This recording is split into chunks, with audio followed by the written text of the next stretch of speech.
You got Dcfs in Georgia, and they will, you know, it's a lot of wealth. I mean, it's some poor places in Georgia, but there's a lot of wealth in Georgia. And you have Dcfs in these so-called wealthy communities, and they go and they legally kidnap people's children and hold them hostage and pull them into their system, where they take care of the children and supposedly, and, you know, who knows what happens under the psychotic, you know, supervision that they receive within those institutions.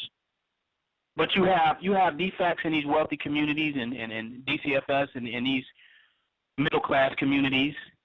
And then you go into places like Detroit, where there's true poverty and there's no community service, where the whole standard of how Dcfs would have to manage that situation would be totally different than they would in a wealthy community because of the lack of resources that there, where poverty is legal. Then you have certain communities where people have a little bit more resources where they can legalize poverty because they have enough resources in order to really set the overall standard and the continuity of how they want people to exist in society. So then now you see a relativity. Now you see something new there. You see relative standards. You see, if you take defects from cultural and standard gangbanging in wealthy communities, and they focus all their energy on true impoverished communities, then we would not have a Detroit. You follow? We would not have poor communities anywhere. But it's not about eradicating poverty. It's about pushing the agenda and the motives of a particular institution that is making money off kidnapping people's children. It's a system that is created. You follow? That where they're making money. So why would they go and offer the resources that are needed to very, very poor communities so that they won't be poor, and then go to a society that's pretty wealthy and just take people's children over dumbass shit when they live in better than half the poor black people are in the United States? It doesn't make any damn sense. It's illogical. It doesn't make any sense. So it's not about really care for the children. It's about the ability to be able to gangbang standards, resources to circumstantially gangbang standards, meaning that this is our gated community, this is the standards that we have, and this is how Dcfs is going to help maintain the standards of this particular wealthy or gated community. If you don't comply and conform to these particular standards, we're going to take your children from you. We're not going to go in poor communities and really help families and people that really, really do need some type of help no matter what. There's some people in the communities that they're so poor, they probably would give all of their children to defects. They're not interested. There has to be some type of, you know, they have to gangbang. They have to standard gangbang. I say the poorest person living in America, you know, the poorest African American is living better than certain nations in third world countries. So it's about standard gangbanging, and it's not about compassion for other human beings at all. For example, where these resources that's going to DFACS for them to run these institutions and you know, pay all these workers, you know, to do what they got to do to come out and snatch people's children, the resources that's going to that, they could give those resources to actually help people where the type of impoverished situations that lead to what they consider to be neglect wouldn't exist. But no, they're not about helping families. They're about helping children, taking people's children. So they're against the institution of the black family because they would take their children before they would be willing to economically support the institution of black family. This is a fact. Because if they start to help the institution of black family, then they would have to help the community as a whole. They couldn't just pick and choose this or that situation based upon their corporate standards. They would have to look at the condition of the entire community, and they would have to help that community as a whole. but they're not interested in that. It's case by case. That's why you have a caseworker. It's case by case what they can do.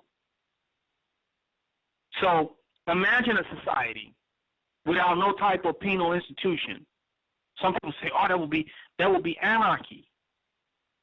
But what we have today is organized anarchy, meaning that in Ferguson you have anarchy, you know, and you just have people that's willing to brutally address anarchy. They're willing to organize and use brutal force to address anarchy. But it's happening all over the United States, here and there. They just are willing to brutally put it out.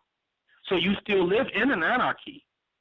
You just have the illusion of that there is some type of system in place that's controlling everything, and everything's neat, and everything's in order, and that's just not true.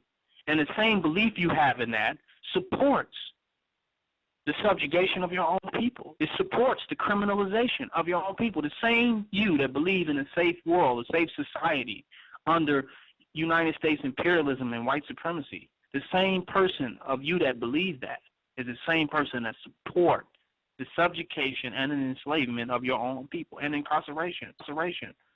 And not just you, those who believe that support their own incarceration and enslavement. That's a fact. Coming out of the matrix is realizing not just quitting your job and,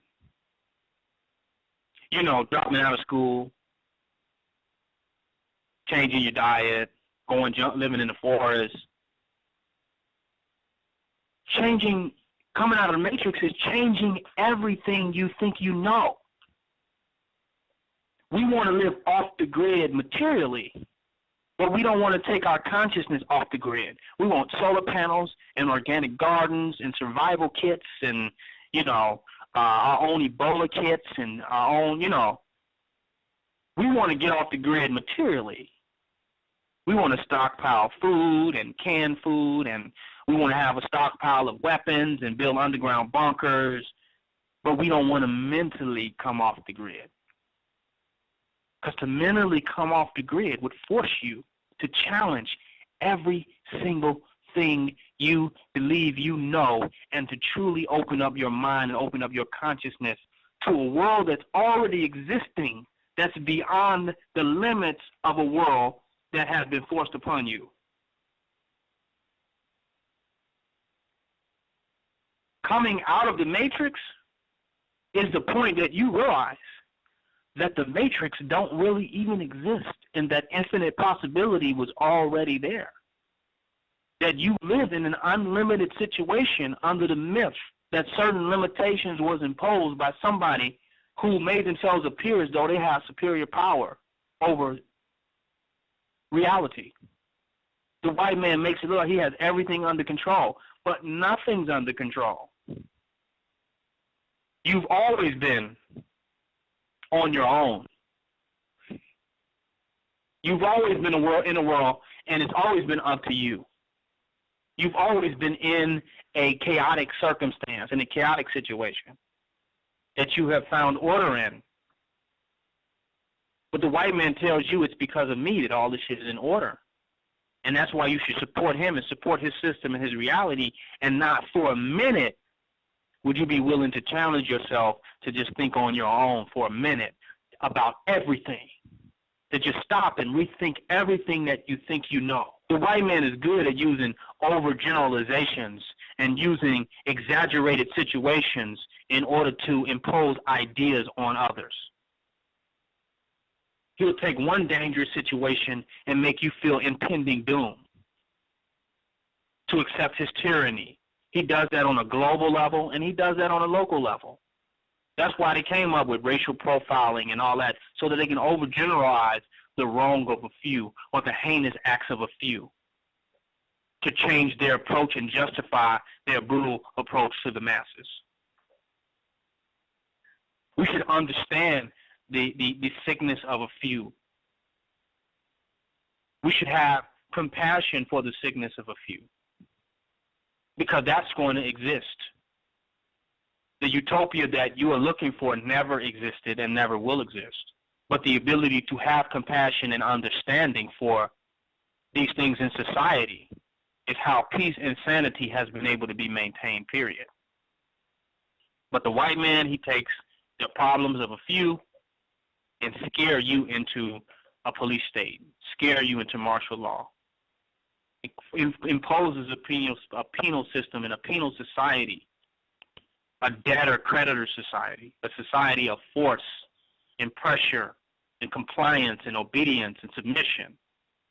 And you accept that under the auspices of your own safety and security.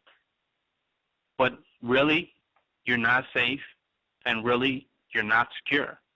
You live in an illusion that you are safe and that you are secure, that is being propagated to you by the media, by television, through education, and through programming, that you're not safe and you're not secure, certainly by the white man.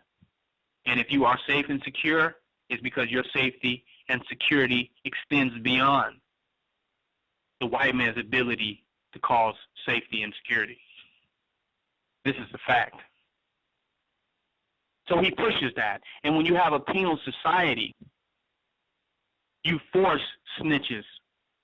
You force distrust among each other because their loyalty is to the police state. You create this type of thing. You create competition and self-righteousness. And you cause people to become unreal and to be liars. Because they have to be in order to keep it up. Because if you believe in the myth and you believe in the fairy tale and the lie, then it's up to you to keep that shit going. And we live in a society where we have been effectively able to keep the lie going, to keep the bullshit going, to keep the myth going. Black supremacy is breaking that myth, breaking through that myth. We don't want to be penalized. We want people to know that we can grow beyond our own problems, our own situations, our own circumstances, that we can evolve as human beings. Everybody wants that. Everybody deserves that. And everybody should be given that chance in the now. They should be given the chance for that radical moment of elevation, of self-consciousness, of compassion. Everybody is worthy of that. We're not safe. Only thing that is safe in this society with the programming that they're pushing is the white man. System is safe. The government is safe. They got more tanks, more militaries, more guns, and more bulletproof vests. The people are not safe. The people are not becoming safer, but the government is becoming more safer. We are becoming more insecure. This is a fact. We're becoming more quarantined even without the Ebola. We're becoming more contained. And we're becoming more suppressed. And society gives you the illusion of freedom just to find out what's on your mind. And then once you express what's on your mind, it comes out with the straitjacket. That's a fact. And then we in the conscious community take the same type of penalization attitude of the white man, as though we're not really trying to escape his thinking. We want to escape him. But when we escape, we want to steal his mind and take it with us. We're nothing but thieves of the white man's mind. We are runaway slaves, but we want to bring the white man's mind with us to the free world. And it's not going to work. You're going to have a radical shift in your paradigm, a radical shift in consciousness. For the first time in your life, you're going to have to think again. You're going to have to open up your mind and think again. You're going to have to be born anew. You're going to have to kill your goddamn self. At least before you have come into black supremacy, 99% of everything that you think is fucking false and a myth and a fable and a fairy tale. The 1% that's not is the thinker. All the rest of the shit is bullshit. 99% of it. I would go as far as to say 99.1. You think just Jesus is a myth and Santa Claus is a myth and Columbus is a myth. The myths run way deeper than that, and that's a superficial level of recognizing the mythology. The myth runs so deep that it's almost unimaginable, and you will have to break through layers and layers and veils of veils in order to truly awaken your consciousness to become an organic, real, and conscious human being again. Because before then, you were nothing but a specimen, a statistic, a social security number, an ID, just one of the masses, just one of the sheep, the sheeple. And to the day that you woke up and got a thought, a consciousness, an idea that was radical against the programming that has been subjected on the masses of the people in society today, then you can say I'm alive. Until then, you're just a robot. You're a robot with a shelf life. And your enemy is capitalized off your birth. He's capitalized off your death. And in the meantime, you have this illusion of existing. But the parenthesis that you call you fits perfectly into the equation of white supremacy. And black supremacy is forcing you to go beyond that parenthesis. That's a fact. To fathom something different.